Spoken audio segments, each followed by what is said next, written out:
Boa noite, estamos iniciando o programa Urbanidade de hoje. Vamos retomar uma discussão muito interessante sobre o patrimônio cultural e ambiental. Presentes aqui conosco, junto com o meu grande amigo César Bargo, temos o professor Dr. Rodrigo Cristofoletti, coordenador do curso de Relações Internacionais, e o professor José Marques Carriço, arquiteto, urbanista, doutor, professor do curso de Arquitetura e Urbanismo da Unisantos. E o nosso querido Beto Lopes, que está com a gente aqui, fazendo a nossa trilha sonora, não é isso? Exatamente. Bom, este programa, como todos os outros, tem o apoio inestimável da Alhambra Móveis e Decorações, que nos cede o mobiliário, e também da Caioa Tapeçaria, que gentilmente nos cede o tapete que compõe o cenário do Urbanidades.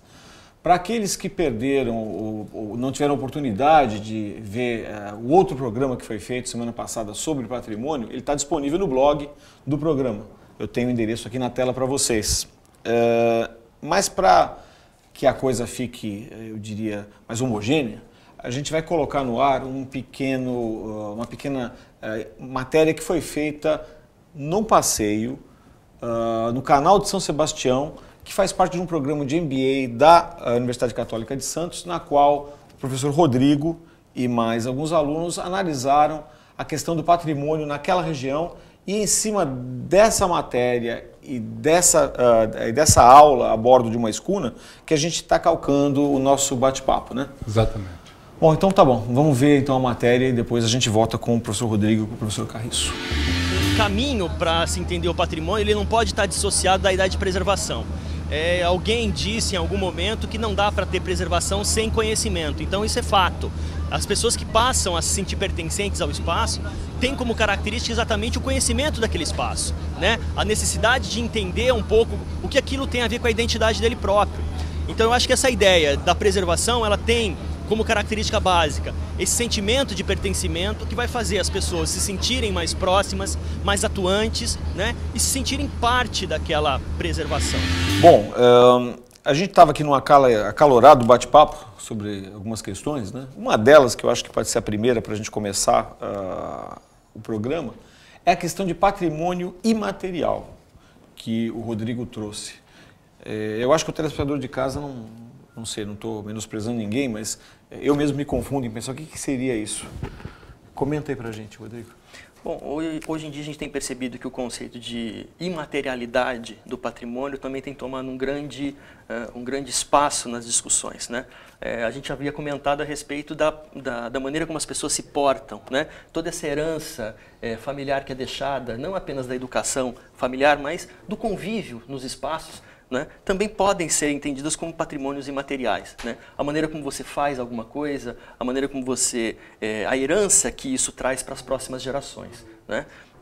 De conhecimento de todo mundo que vários patrimônios imateriais têm sido cada vez mais tem tido holofotes na imprensa, né? Como, por exemplo, o próprio samba, ou então manifestações culturais as mais diversas. Então, para entender Uma comunidade, por exemplo, quilombeira, por exemplo, seria um patrimônio imaterial? Então, sem dúvida, a maneira como eles registram e a manutenção das suas memórias e histórias se trata de um patrimônio imaterial, né? Então, a gente estava justamente falando no período do MBA a respeito da responsabilidade que nós temos da academia de atuar junto nas memórias dos caiçaras, por exemplo. Quer dizer, que são comunidades que guardam especificamente memórias e histórias próprias, né, da sua convivência, e que por conta do tempo, por conta dessa especulação imobiliária imensa, por conta dos bolsões de urbanização que cada vez mais têm assolado essas comunidades, fazem com que se percam essas ideias, essas memórias. As mesmas coisas acontecem em cidades como Santos, né? Em bairros não próximos à orla, a gente ainda percebe que as relações pessoais são diferenciadas ainda. Você consegue ver, eu imagino, em alguns bairros da cidade ainda, aquele costume antigo, né, de você ter uma cadeira na calçada, as crianças jogando bola na rua e as famílias conversando entre si. É isso que você quer dizer? Também, sem dúvida nenhuma. Rodrigo, claro que isso, há várias razões. Por exemplo, quando surge com tanta força, depois da década de 50, 60 do século passado, a TV com as novelas, não é? acabam levando as pessoas para dentro de casa, não é? Porque você não pode perder um capítulo da novela de jeito nenhum. E esse convívio social que existia tão forte, não é? Ele também, quer dizer, há uma série de causas que levaram a isso, né? Fato. Não sei se eu estou enganado. Não, eu acho que não podia ser um exemplo mais interessante, porque ao mesmo tempo que as novelas trouxeram as famílias para dentro da casa, né, das suas casas e muitas vezes evitando os convívios mais próximos, ao mesmo tempo hoje em dia é o grande produto de exportação cultural brasileiro. Quer dizer, em qualquer lugar do mundo onde você esteja, se fala o português, que não é mais o português de Portugal, mas o português do Brasil, muito em função da grande difusão que a teledramaturgia brasileira teve. Então a gente sempre percebe a questão do patrimônio nesse meio termo, quer dizer, nessas ambivalências. Ao mesmo tempo que você acaba se perdendo o conceito local, muitas vezes você também, esse próprio produto do conceito local, se torna grande moeda de troca cultural lá fora. Agora, uma coisa que eu estava pensando, o professor Carriço pode até falar sobre isso, essa perda, vamos dizer, da realidade do bairro, ela tem sido, de algum modo, tentado ser resgatada pelos empreendimentos imobiliários, assim, de certo luxo, em que são verdadeiros bairros, não é? Em que tem academia, tem cinema, tem, enfim, uma série de atividades para aquela comunidade que mora ali dentro e que deve ficar fechada em relação ao resto do que seria a cidade, não é isso ou não? Olha, eu entendo esse fenômeno, né, que veio mais recentemente para Santos, mas tem uma origem em São Paulo por conta da legislação urbanística de São Paulo, porque em São Paulo, no cômputo da área construída dos empreendimentos, a área comum permite você construir mais varanda nas unidades, e a varanda não é computada. Então, os empreendedores imobiliários espertamente começaram a produzir... A varanda não é computada como metragem do apartamento. Então, isso, quanto mais área comum do condomínio tem, mais apartamentos o empreendedor pode construir em São Paulo.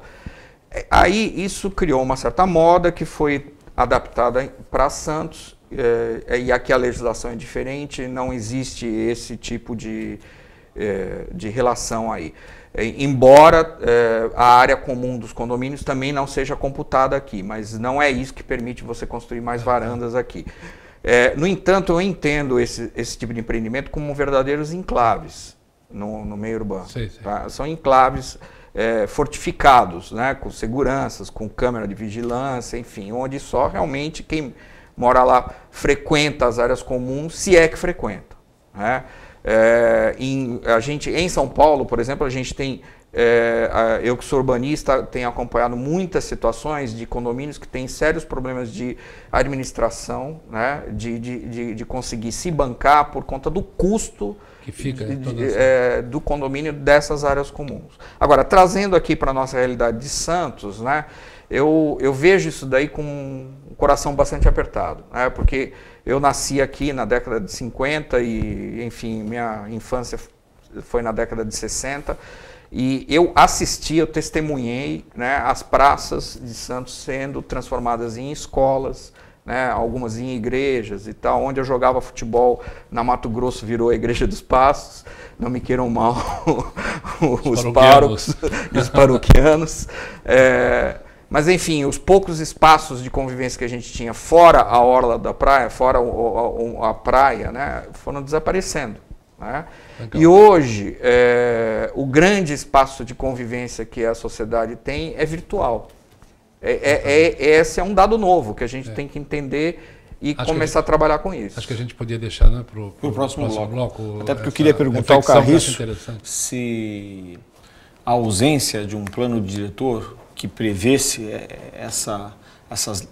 Eu sei que tem certas coisas aí que são meio... não eram perceptíveis há 20 anos ou 10 anos, né? Mas talvez uma correção dos rumos disso em termos de planificação urbana fosse uma solução. A gente pode falar um pouco sobre isso no próximo bloco, né? Exatamente. Ok.